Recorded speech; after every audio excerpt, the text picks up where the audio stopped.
like that. Linda Steele out of Chicago, she's stuck in a snowstorm. So you know what? Jimmy and Ron, don't say anything yet. You only get one woman today, but one is better than none. Sherry Nelson is busy because she's doing so many interviews. I couldn't be happy with all the girls. So without further ado, Jimmy Star, radio, TV, show host, designer, producer, writer, world star publicist, world star PR, all around nice guy, and his partner, who I really adore. See, Ron, I got to really build you up. Producer, actor, cool guy, all around just elegant. When I think of someone who's cool, who's a Hollywood icon, and he is a Hollywood icon because of the things and places that he's done and been, he really is the one and only Ron Russell. So the Jimmy Star and Ron Russell, and guess what? Last but least, between 4.5 and 5 million views a week on their show, the Jimmy Star and Ron Russell show. You can't get any better than that. Well, don't forget to say that 2 years running, we're the best. We were voted #1 a podcast web show, whatever the frig it is. Well, and here's the other thing. I want to say something. Opening of your show, I know that voice that did that big spiel. That was Dean. Now that you're on our network, you have to deal with Dean. We love Dean. We love Dean so much that he ups his pants every time he sees me and begs. I say no, not my type. Anyway. Dean, the pipe man. Get used to him. He's really a great guy. A little nuts, but you'll get used to him. And Terri Marie, hello. It's nice to see you again. You look fabulous, and we're happy to be here. Thank you. Well, I like nutty people. They're my favorite. People that are normal boring. What? Yes, normal is boring. Then you'll like Jimmy because he's nutty. I'm not. I'm very normal. Well, Jimmy and Ron, I forgot to say this. I call you guys the number ones. And the reason why I call you the number ones because your show is #1 around the world for so many years. That's really, really important. And I don't think people realize all the hard work that goes in with these guys doing this. It's not easy to do a show. Never mind all the other stuff they're doing. They've got movies that they do. I couldn't even do that. So I stay out of that world. I just review them. But, it's really, so it's an honor to see you guys always on there because, again, it's hard to do that. And I've always told Terry and Sherry and Linda and Jessica and everybody, my job is to help them stay #1. I'll be happy to become #2 by the end of the year. There you go. No, it's very difficult working so many years to become #1. It's actually more difficult staying #1 than it is becoming #1. Yeah. So that's the problem. Once you're up there, you don't want to fall down to be number 10. like Dean Piper's show. Was Dean 135 low? No. Where is that son of a bitch? He's not there. They're on the LA station. Dean is. I thought Dean was going to come and snoop. No, Dean's usually not snoops. We love Dean. When I'm on the air, Dean usually snoops, and Dean and I have this wonderful sense of play. And we go back and forth with each other, but we truly, really care for one another. We're good friends. Yeah, he's fabulous. Yeah, he's our boss. Talk about all the stuff that you guys have been getting. You get a lot of great guests coming on your show, and it's an honor for them to come on your show. And then, Ron, with your history and what you've done, it's always interesting because you're so honest, open, and you tell it like it is. And I think it's a lost art. And I think that's really, really good because people need to know. They need to hear no, as Ron would say, no bullshit, right? There's no time. I'm 80 years old, and I don't have time for bullshit. I have to cut to the chase because my days are numbered, my years are numbered. I mean, I may live to be 90, but what shape am I going to be in 5 years from now? Blind, deaf, peeing myself, who knows? So while I still have all my faculties and I'm still a young guy, I don't have time for that nonsense, as I don't have time for phony people or people who kiss my ass for reasons of their own. No, I've had that all my life. I don't need it now. Now I cut to the chase. I tell you right out, hey, listen, let's play it straight or forget about it. Walk on by. That's what I do. When you get to be my age, you have so many things that you can get away with. You can't when you are 20 and 30. So I'm taking advantage of them. And that makes sense. And Terry, when it comes to this, they just had Morgan Fairchild on and a couple other people on. And I love listening to the shows because you get a chance to see how they do it differently. And just because I always say this, just because you can have a podcast, doesn't mean that it's easy to get a lot of guests. And it's even what's even more difficult is booking them way in advance. Ron, Jimmy and Ron, I know your show's booked in advance just like ours. We're in the month of June, and then there's no room to cancel on anybody. I think we're entering July because tomorrow's show is going to be a great show because Carol Baker's daughter is coming on. You know, Carol Baker, Baby Doll, and the Carpetbaggers, wonderful actress. So her daughter is Blanche Baker, and she was the sister on 16 Candles who gets married. She's an Emmy winner. She's worked with Meryl Streep and everybody, and she's got a new movie that comes out tomorrow. Before I was interrupted by boring nonsense, I was about to say that we're going to talk about old Hollywood. Not a whole lot, because she's coming on to promote her new movie. I know that, but listen, she's nobody. Her mother is a superstar. No, she's not nobody. But listen to me. She's not her mother. Get over that one. Well, she's going to have to realize that she's standing on the shoulders of her mother. And in no way will I disregard Carol Baker, who has given me hours and hours of entertainment. Baby Doll, she was incredible. Puppet Baker, she was wonderful. All her films, I'm a Carol Baker fan. So I'll give them equal time. But no way am I pushing a legend, a Hollywood legend of the days of the great Hollywood side. She will have to earn her medals just the way her mom did. No, she hasn't. She's not famous like Carol Baker. Of course not, but she hasn't earned her medals yet. I mean, if you mention Carol Baker to anybody my age or a little younger, they know what we're talking about. We've also got Sam Harris coming on. But if we mention Jimmy Star, nobody knows what you're talking about. That's actually not true. I actually had a phone call today with somebody, David or not, who said, I can't believe the first time I talked to you, I didn't know who you were. I can't believe it. Nobody knows who he is. Yes. But anyway, we also have Sam Harris coming on. He was the first winner. The only way they call Jimmy is when they get his phone number off a toilet. Yeah, right. Oh, wow. Toilet stalls. You know, for a good time, call Jimmy Star, and there's the number. But anyway. Now we have Sam Harris coming on. He won the very first Star Search. Yeah. Exactly. We've had some great legendary stars on our show. You had Rue Star on. I loved, Rich Nana. You had her on. Love her. Yes, she's fabulous. Rue Star's in the chat room. Hey, Rue Star. Exactly. And so Seven Marketing, too. Yeah, Teresa's in there. Hey, Teresa. We love her. She's fabulous. Terry, when you're doing your boring meetings on every Wednesday from 12 to 2 West Coast time, you've got to put on Jimmy's show because it's hilarious. Jimmy's show. Jimmy's show. I have an appointment now. I'm leaving. I have to go. I have to have an appointment. An office meeting. I'm going. Jimmy's show. Oh my God. Where's my medicine? Get me my pill. Hey Ron, you will like this one. Ron, you will like this one. Sherry Nelson and I were talking. As soon as she comes in, I'm like, you gotta get a convertible. You gotta drive down and see Ron first, and then Jimmy. But they're both together, so that would be fun. She's gonna drive in Baby, my Audi convertible. Sherry and I already talked about this because Sherry sent me the front end of my car after I had an accident. Sherry Nelson is a very generous, wonderful girl and a sweetheart and a great actress and a great beauty. And I'm so happy that she's part of our gang. When Sherry comes to Palm Springs, she and I are heading out in the car. We're going to go up in the mountains and fly around a bit. I did that with Eileen Shapiro. You know what? Here's the other thing. We got to thank Eileen too, Jimmy, because Eileen is very good. And Ron. Yes, hi, Eileen. You got to learn one thing. When a guest is talking and they're going to do a joke, don't interrupt because you're going to blow the line. You blew my joke.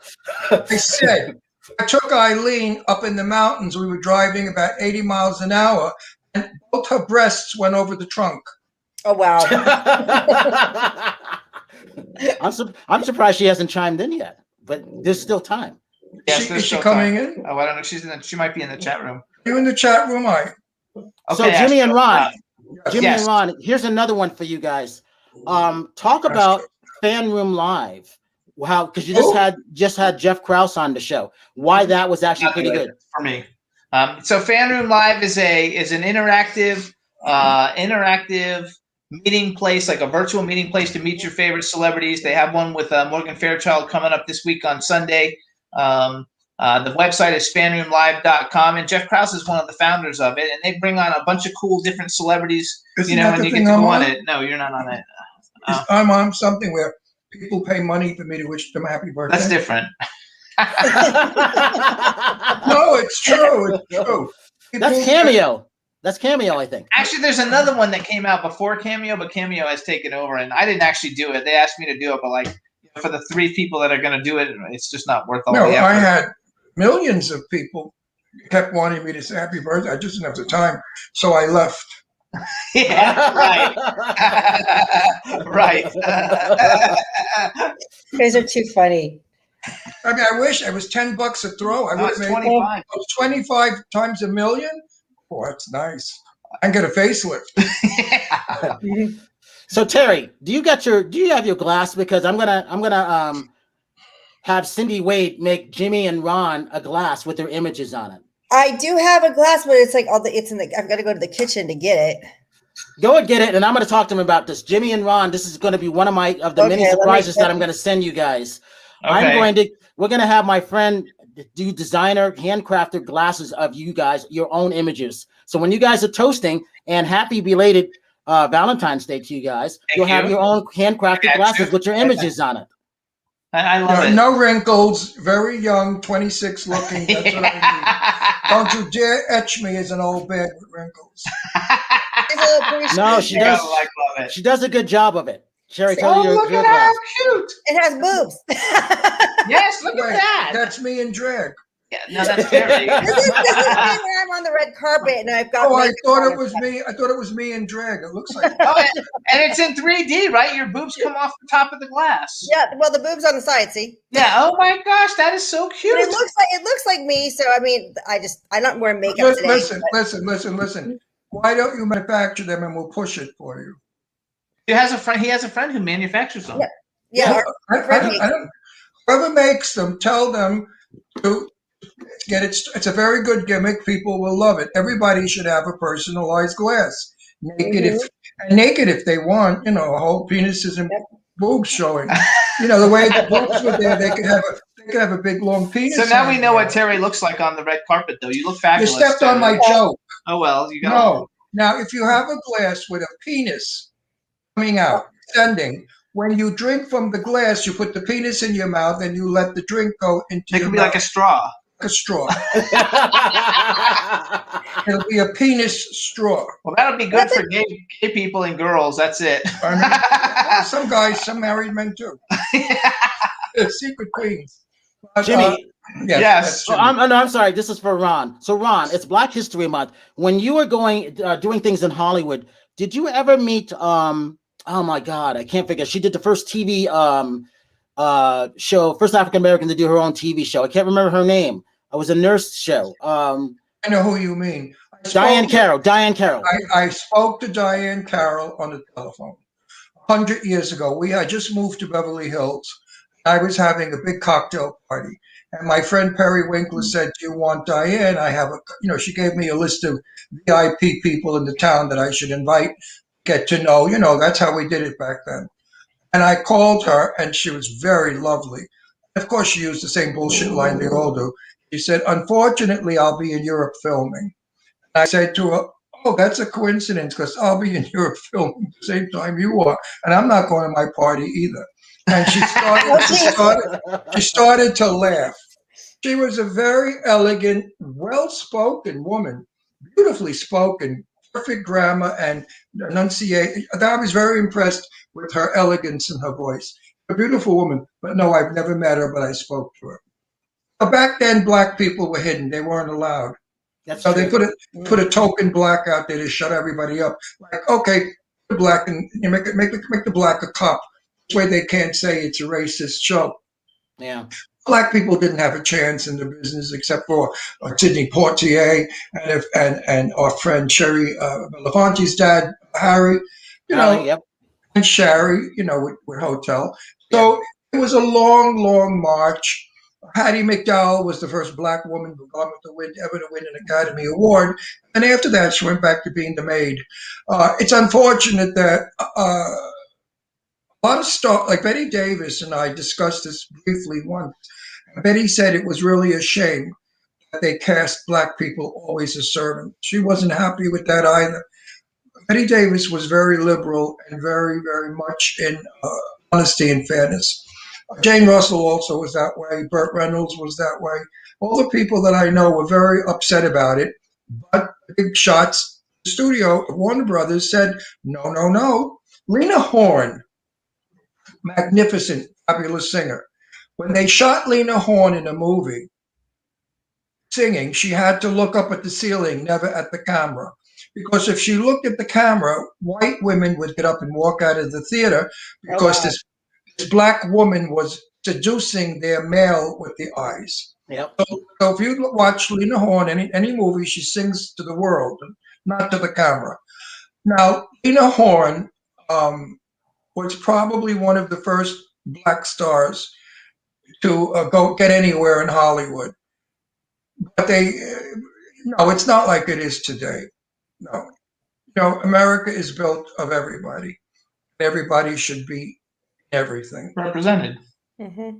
Now, don't overdo it. Now, don't put 100 blacks and 1 token white, because we won't like that. I mean, keep it diversified. I mean, we are a country of color. We are a country of different sexuality, and I think that should be brought forward. It's part of theater. I mean, you can't hide gays anymore. I mean, that's impossible.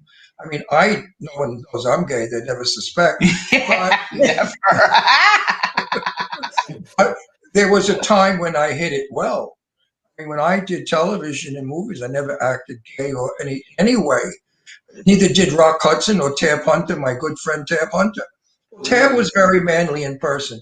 Tab never acted like a sissy or a girl or a fairy. Tab was, when you saw him on the screen, he wasn't. It's okay. We can say that we're gay. It's okay. It's polite. Fairy is polite. No, it's not. No, Fudge Pack is not so. But fairy is polite. Anyway, go ahead, you guys, because Ron has a tendency of taking over. I don't take over anything. I'm just so fucking interesting. Well, he is interesting. Jimmy, I was going to ask you this: do you miss designing clothes for people? Yes. Absolutely. I totally miss it. I was really good at it. Which segues you to my shirt. Yeah, that's one of my shirts with the rubber duckies. Oh, I love that. Everything I made was one of a kind, and I'm going to eventually do it again once I've kind of like got a bunch more movies produced and stuff. I'll probably do it again. But everything I made was one of a kind, and I dressed a lot of people in the horror genre and a lot of bands and musicians and stuff. But everything was one of a kind, and it was a lot of fun. And he's got a bunch of them. Rubber ducky. This is a rubber ducky. I love it. I have an idea for that because that pattern. I want a bikini with that. Wouldn't that be cool? No, it would be very cool. But, It'd be really cool to have like a bikini with the ducks. I love it. The shirt is so old that when I put it on, it shrank a little. I stretched it, ripped behind the collar. It's really falling apart. It's so old. Astro, will you stop kissing me? But Jimmy, with that, I love a lot of your way back throwback photos with people wearing your designs. I think that's pretty cool. I don't see anybody kind of doing that, which kind of sucks, but you're putting your stuff out there still. I think it's really good. And I said, I would take any old shirt that you have with your design on it. I don't know if I have anything left, but I'll look and see. I have a little bit left in the bathtub. I'd like to hear that story. I didn't have a place to put anything because I straightened my office at Christmas. It's the guest room. So the guest bathtub. Not ours. We shower stuff every day. I don't want people out there to think that we have shirts in our bathtub. No. But it was a lot of fun. That was how I kind of broke into being a TV host, was by making clothes for people.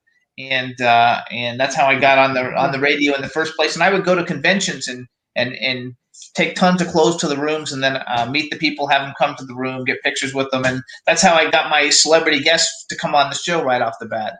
Because a lot of people start these shows. Let's face it, there was 750,000 shows before COVID. Now there's like 1.4 million. So there's twice everybody and their mother is trying to be a host now, as opposed to people who've been doing it forever. And they all stink. Yeah. Maybe one or two might be halfway decent, but the majority stink.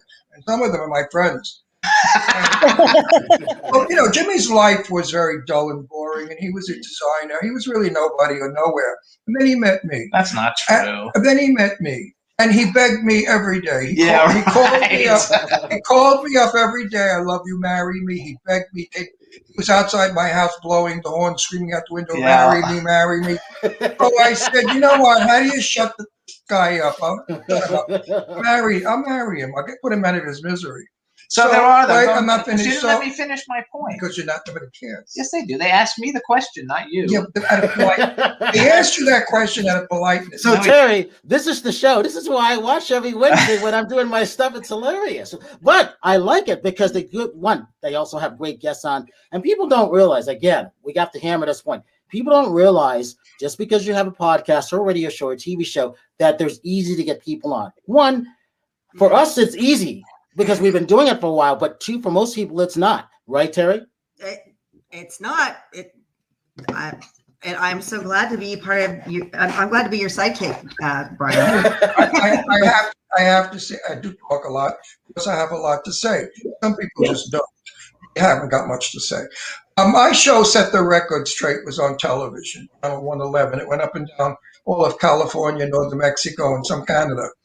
And my guests were Jane Russell, Cliff Robertson, Betty Davis, Tab Hunter, all the legendary Hollywood stars. They were hard to get.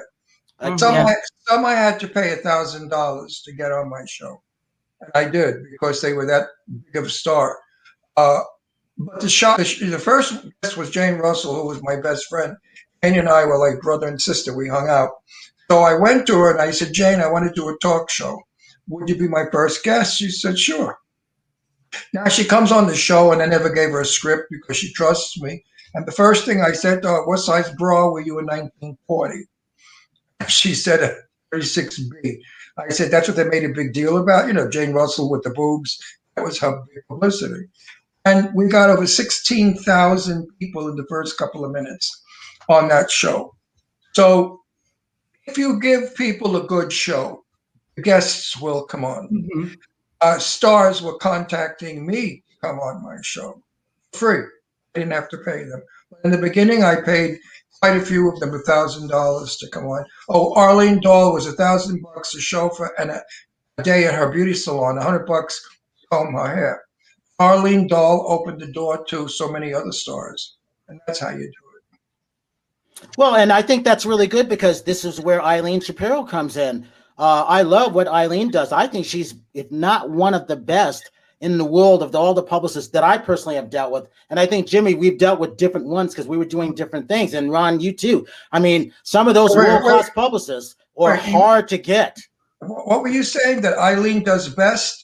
Oh, publicist? Oh, I was thinking of something else. I know you were. Because a lot of men have said she does that good too. Oh.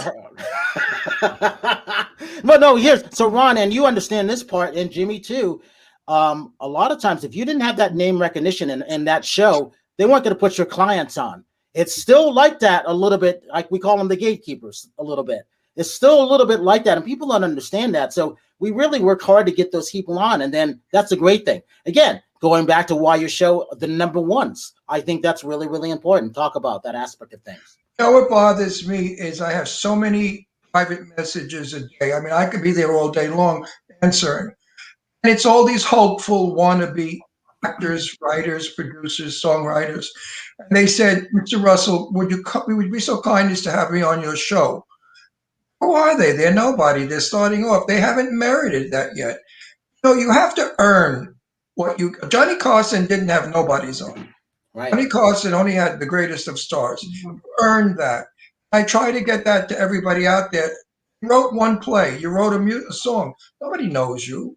You can't come on our show and sell yourself. Are you crazy? So what you're saying is true, though. It's very difficult. You get them too, Jimmy, $1 million a day. I get $1 million a day, but it was very, I started out very fortunate. The first, my first guest was Joya Bruno from Expose. Love her. Who had already sold 8 million records, and that was one of my first guests because she was a friend. And then I had Malcolm McDowell. Jimmy's good friend. Then I had Malcolm McDowell and like Lance Henriksen, all these really big names that I met because I was a clothing designer and I knew them from the clothing design aspect of everything. So I was very fortunate. And we started the show. When I started the show before Ron came on, it was primarily people in the horror movie industry because because that's what I like, you know. And then it was horror movie industry and stars of the 80s. Then Ron came on and he wanted to expand it and get, you know, broader. So then we just started bringing on celebrities of all aspects. And now, you know, it's still hit or miss with, you know, we broke 1 billion streams and it's still, I contact people. A lot of times they don't want to come on though, because sometimes we're not always. Well, I'll do that one. Raquel Welch said to Jimmy, "No way will I ever come on your show." Like Raquel Welch doesn't have a filthy mouth. I have to tell you, Raquel's got a mouth like a sailor. And she's been around the block 1,000 times with 1,000 men. But all these broads, they want to be virgins and clean cut. And Raquel Welch, first of all, she's not nice. Betty Davis didn't like her. So I go by what Betty said. Well, so, you know, I guess what I started to do, I was always at the Fourth Season, so that was like my second home because we were always doing our junket interviews there. So it was an honor to have a lot of them come in. And I wanted to make sure I got them because, again, I come from that Asian culture, the Buddhist practice.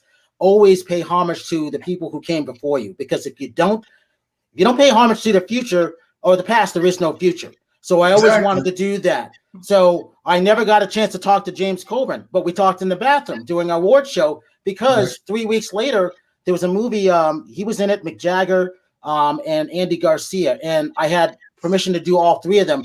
And then James Coburn got sick. 3 weeks later, he passed away. And the reason why I wanted to do it, because it was James Coburn. And so that was my thing. So I said, never will that happen again. I will talk to everybody because you just never know. And Jimmy and Ron, you guys know this when it comes to this. Terry knows this now too. I say yes to a lot of people because they always remember that you gave them a time of the day also. So it's like a hit or miss. Yes. Sure. Well, I regret Patricia Neal was supposed to come on my show. I was going to talk to her about her love affair with Gary Cooper, which lasted forever. When I was in Patricia's apartment, there was a big picture of Gary Cooper, and it was Love Eternally Gary. And I looked at her and I said, boy, that was some love affair, wasn't it? She said, what do you mean, wasn't it? It still is. She was a woman in her 80s. Mm-hmm. She was married to Raoul Dahl and had 5 children and still carried a torch for Gary Cooper. So I was sad about that because it would have been a very romantic, beautiful interview. You talked about in the toilet, James Coburn. Well, I peed next to Richard Grieco, and we had a conversation. As we were peeing, I said to Richard, "You want to come on my show?" And he just gave me a look like I was crazy. I said, "Yeah, I'm Ron Ross. I'll have a TV talk show. Do you want to come on our show?" And then the other one I peed with was Warren Beatty. And all my friends said, "Did you take a peek?" And I said, "I would never look down there and see what he's hanging." I said, I don't do that kind of thing. Now I'm sorry I didn't, because I could have had more to tell. I liked you mentioned Warren Beatty, Terry. I never told you this. I liked Warren Beatty. I met him during Bullwolf, the movie, and he was specifically talking to us about why he did that movie. And he was a hard interview, but not for us. There was me and another guy. We were the only 2 African Americans in the room out of the 23 of us, and it was like he was talking directly to us because he wanted to talk to us about that movie, and I never forgot it. And then he came up and shook our hand, and I was very honored because he didn't have to. I was just starting off then, Mm-hmm. How long ago was that? He seemed to be. He nodded. He was smiling at each other. Hang on, she asked him a question, and you interrupted. No, I didn't interrupt. Actually, I embellished. Okay. It was for the movie. It was for the movie Bullworth, so I think it was in the late 90s. What a great movie! That's the one with Halle Berry, right, where he tries to kill his wife. Is that the one? No, Bull Durham. No. About a baseball. No, not Bull Durham. Bullworth. Yeah. Yeah, that's the one where he pays somebody to kill him. I mean, somebody to kill him, so his wife will inherit the insurance money, and then he finds out that whatever he did wrong didn't happen. So then he tries to stop it, and he's running a political campaign at the same time. He's a politician or something, right? Exactly. Yeah, that's what it was. Do you see now how Jimmy can bring your show down? It's a great note. So let's ask you a question real quick. Like, because you like us, you've interviewed so many huge people, and I don't think that you ever toot your own horn ever. Like, I never see you toot your own horn ever. So like you do. Like, yeah, you have to toot your own horn. If you don't toot it, nobody else is gonna toot it. That's the truth. So wait, I want to say one thing. Do you realize that Jimmy and I have interviewed almost 1,000 1,000 people in our 9 years on the show. In my 9 years, it's more. I mean, because I'm not counting set the record straight, because then I've got more. 2,000. So wait, go back.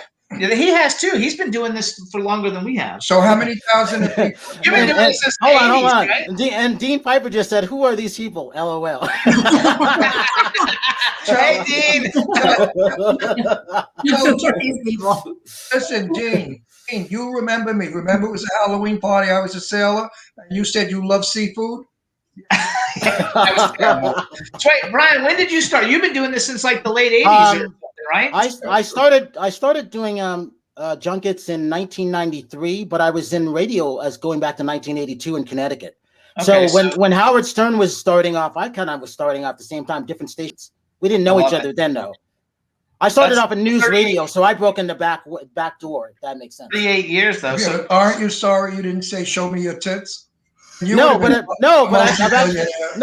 actually said this. This is what people, Ron. This is what people don't understand. I modeled everything after Larry King because I don't use any notes. I modeled it also after Howard Stern, Oprah Winfrey, and then Bill O'Reilly because I like the book versions of stuff. So I put all those four personalities together, and that's why I wanted the women. I want the women to shine. I want to take a seat back and let their brands grow. So for Terri, for example, she's been on almost every show. She has over 3 million views and counting.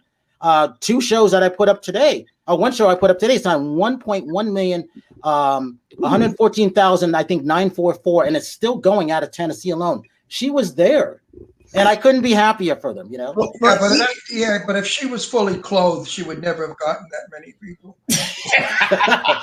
It's still early. It's your turn, Terri, then. So who did you model yourself after? Who do you model yourself after?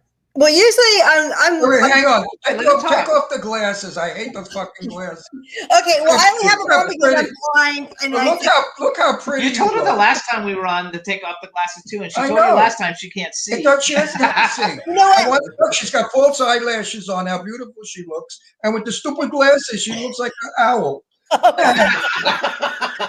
You're a pretty girl. You're a beautiful girl. Show it off. You're young. When you're old, then hide. This is one of the things I need to get LASIK. That's my goal for this year. So then that way I can do these podcasts so I can see who I'm talking to. So usually I don't I never wear my glasses on the red carpet.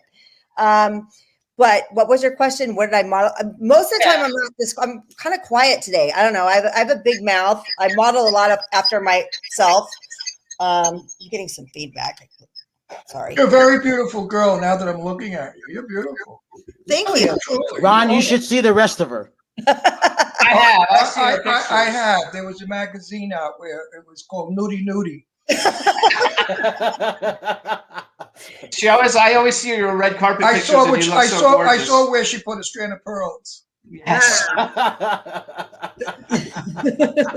so Brian, and then pulled them out. Hang on. So Brian, just to brag for a second, like tell people like 5 big interviews that you've done. Who are some of the bigger people that you've interviewed?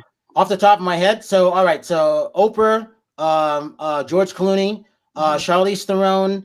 That's my bucket list.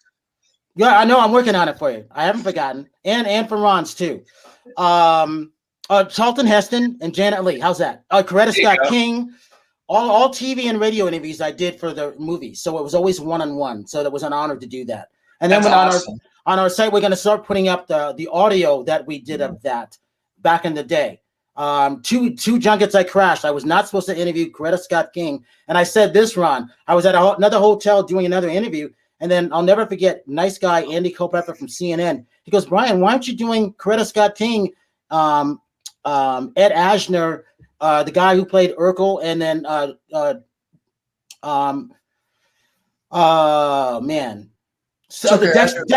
Dexter King III. And I go, where are they? I didn't know about this. So they're at the Four Seasons. As soon as my interview's over, I jumped in a cab, went to the Four Seasons, got out, and I barged in and said, Andy Culpepper from CNN said I should be doing this interview. And so I don't know if you have room, but I need to do this interview. And I looked around and I said, okay, we have room for you. And I said, what? So I ended up doing a TV interview with him. And then my favorite question to Coretta Scott King was, what's your favorite memory of your husband, Martin Luther King Jr.? Right. And so she gave me the great answer. And I wanted to make sure that it was never dated, and it was on an animated movie called Martin, Our Friend Martin. And I There never you forgot go. that.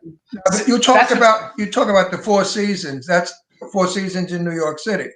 No, in Beverly Hills. Oh, the restaurant. I thought it was a restaurant in New York, which is my favorite restaurant. Four Seasons was one of them. There was a Four Seasons in Beverly Hills. Yep. Yeah, right on Doheny. That's where we do all of our interviews. What year was that? It's 90, probably 99. 99. I've done all of our interviews have basically been there. So I'd be there 3 to 5 times that restaurant a week. Had to come after La Dome, L'Orangerie, and the Bistro Gardens. Those were the restaurants I used to go to in Beverly Hills.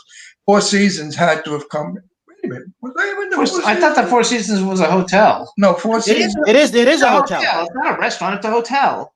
It's a hotel and a restaurant there. It's a hotel and a restaurant. Thanks, Terry. Of course, you know what? I'm losing my mind. You're not. My very dearest friend, Mr. Blackwell, the list guy. Oh yeah. We had his memorial there at the Four Seasons Hotel. Yep. The whole garden was lined with food, and every movie star was there. It was fabulous. After Richard passed. I've been to the Four Seasons. What the fuck is wrong with me? I'm losing it. Hey Ron, I got one for you. Talk about Chasen's. I know you went there. You got a Of course, I favorite memory? went to Chasen's. Favorite memory in Chasen's. Yes, we ordered a chocolate souffle, and I reached over to say hello. I think it was to maybe Burt Reynolds or somebody. Perry was with me. Perry stood up. I reached, and the whole chocolate souffle went in her lap. Oh, she was in an evening gown, and she said, "Ronald, darling, what are we going to do?" I said, "Get out our spoons and eat off your dress. I'm not wasting it." So the waiters were ready to throw us out of the restaurant because I had my spoon and she had her spoon, and we were eating the souffle off of her dress.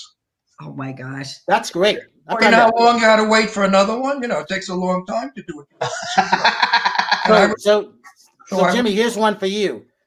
When you start, what have you seen design-wise lately? Because is there anything that's groundbreaking out there? And the reason I like to know, I like to make sure that all the girls wear their best and that people notice them. Like Terry's really great when she's on doing red carpets and stuff like that. So she's got this knack for that. Yeah, what do you think? Can I make a quick answer before him? Yeah. Only if you wear Sue Wong. Sue Wong makes the most exquisite gowns in the world. Exactly. Well, so here's one for you. Terry was there when we had remember Chanchi? Sue Ava Cowan wore a $20,000 Sue Wong dress to the Hollywood Film Festival when we were promoting, doing all the stuff. It was gorgeous. So we've had Sue stuff there, and I actually had to return it to her warehouse. Yeah, Sue was a very, very dear friend of ours, of mine especially. We're very close. And she's a brilliant designer. Now she's designing homes. She buys old mansions and remodels them and brings them up to date. Mm-hmm. Matter of fact, there's a big party we're going to the beginning of March, one of her places. So she wanted me to invite Angelina Jolie. I said, well, I'm going to have to hop over the wall because Angie lives next to Sue. And I don't actually like follow fashion as much anymore. I think that when you go to stores now, everything looks like crap. I mean, everybody looks like they're wearing rags. No, I love. I like vintage. I like a lot of vintage stuff, because I think the vintage stuff looks really good. Just anything that looks elegant and that covers you and that covers. He always says snatch patch. You see all these like Hollywood starlets and they're wearing dresses that are so short that you can practically see everything. And they look like whores and stuff. I prefer elegant, so elegant and beautiful. No. Wait, she's going to talk. Let her talk. I have to do what you're saying. I called those short skirt clip covers. Yeah, I didn't want to say that because it was your term anyway. No, he doesn't like clip covers. So Terry, tell me what you think. Oh well, no. I mean, I like short skirts, but there's a limit. Like it's not like the super minis are bad, but yes. I'm a big fan of LH dresses that are like medium length. I am not a fan of, I'll put it this way. There's just a lot of clothes out there that looks like it's from Fashion Nova, and I can't stand that cheap stuff. It looks like it's horrible. Yes, it's terrible. What's fashion? Like cheap shit. She always looks great. I mean, people can't tell by watching right now, but you guys have to like just Google her and then look at all the pictures on Google Images, because she's like smoking hot. She's got a phenomenal body, and she looks so classy and beautiful in all her red carpets. I'm sure all the time too, but they really only see those on Google, searches. But she always looks elegant and beautiful. And where do you live? Where do I live? I'm in Redondo Beach, California. So you're in California also? Yeah, I'm in Redondo Beach. I live 2 blocks from the beach. I'm spoiled. So maybe we'll run into you at a red carpet. We'll just invite them to the ones that we get invited to. I can't wait to go on the red carpet again. Brian knows that I like to get glammed up. I'm a diva. I love to get dressed up. And like my Lubus are sitting in boxes. I bought like all these dresses and all these shoes right before COVID, and I haven't been able to wear them, so I'm ready. No, absolutely. It'll be fun. And Brian, where are you right now? Are you in Las Vegas or are you in LA? No, I'm in Vegas right now. I'm not going back to Los Angeles until we do another show. And then I want to see about booking you guys when it's okay for Ron to come up. Ron, talk about your vaccine. How was that for you? Well, I grew breasts.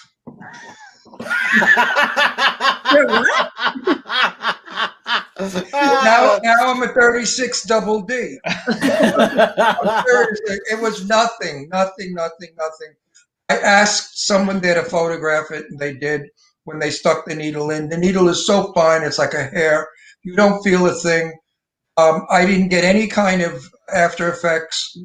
I get my second shot next Monday, and I'm excited about that because it gives me freedom to get on a plane to go to New York, which I'm dying to go to. Many events are happening soon in New York. We have to get there. Right. Yep. With Johnny and with Eileen. Is Eileen in the chat room? No, she's not in the chat room. Oh, how do you know? Oh, yes. Talk about Soho Johnny, because my friend Jon Stewart was just signed by Soho Johnny. Thank you guys for doing that, Eileen, Soho Johnny, with Jon Stewart and Juliana, his band. Yes. Yeah, they just signed. We just made the announcement on Monday that they signed with Soho Johnny's Tribeca Records. They're going to have new music coming out soon. We had Jon Stewart on our show. We had Juliana on our show also. And he's got such an incredibly cool career, and it's going to be a lot of fun. We're really looking forward to it. And Soho Johnny's a great guy. He's philanthropic. One of our dearest and closest best friends. He's very philanthropic. He's got his charity, Let Me Help Inc. And he's an Italian from New York. It can't get any better. Yes, and his record label's going to kick ass. And he has a new comic book coming out that Ron and I are in, and Eileen wrote, and a whole bunch of Scott Page and all the cool people are in it. So that's going to be coming out soon. The old comic book we're in, where Eileen Shapiro was climbing over a 7-foot chain link fence? Her boobs went over the fence, and she was caught hanging from her knockers. It really happened. Really happened. It's in our YouTube video. Yeah, we were crashing Kings Park Insane Asylum that's been closed for 40 years. It's in ruin. It's haunted. So Cardoso Uno, the medium, and I and Jimmy and Eileen were crashing this hospital. Now we all got up over the chain link fence fine and dropped to the other side. Eileen, who's 5 foot tall, has legs like an inch. She couldn't make it, so she threw her boobs over the fence because they're so big. They were hanging on one side of the fence, and she was hanging on the other. They got stuck. And she said to me, "Ron, help." I was doubled over, probably peeing myself, screaming. I could not. I said, "This is like a dream come true. I've never seen anything like it." Not why I didn't take a picture with my cell phone. Don't ask me. I mean, that picture would be classic. But it's in our YouTube video. It got 300,000 views on YouTube. And wait a minute. And in the comic book, our comic book, they drew Eileen's boobs hanging. I'll have to send it. I gotta see that. I'll put together a package and mail you guys. The comic book is terrible. It's all about. Then do they have me and what's his name being together? No, because he wasn't in it because somebody paid to have that spot. Oh, okay. Yeah, it's fun though. We had a good time. A big rock star, and I had to be. So we decided to be in the corner, and Eileen was photographing it. It was fun. You got to have fun. Always have fun. I'm always peeing all over the place. I only have 4 minutes. What time does your show end? Does it end in 4 minutes? Yeah, I got to talk to you guys about a couple movies. So, Ron, did you ever go to Hotel Cecil? There's a new Netflix series that's very interesting on Netflix. It's supposed to be haunted. Well, lots of murders and things like Yeah, that too. Did you ever go to that when it opened, Ron? Hotel Cecil, downtown LA. No, I've never been. I haven't either. I've never even heard of it. I don't go to. What's the TV show called? It's a series called Hotel Cecil on all the murders and everything that's taken place in this hotel downtown LA. Oh, I like that. Well, we should do that with Cardoso. And it's on Netflix. And then another good show called Greenland. It's got Gerard Butler on it. It's on Amazon Prime. I had been waiting for this. It was delayed a year, but it was like how everything was cut down COVID.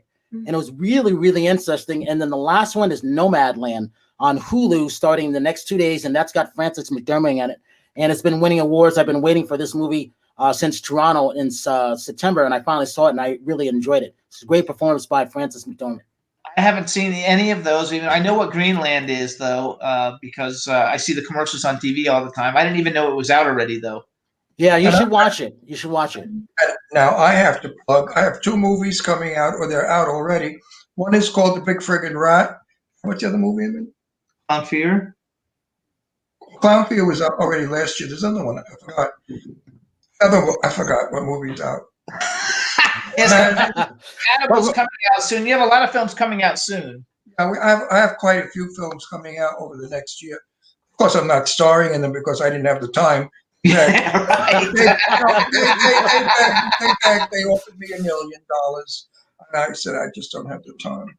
Ron, I think that's really good. What's your last piece of advice for inspiration for these people starting out who don't know what it's like to do the hard work to be an actor or actress these days? Calm down. Nothing happens overnight. Patience. Hang in there. 46 years I'm in the business.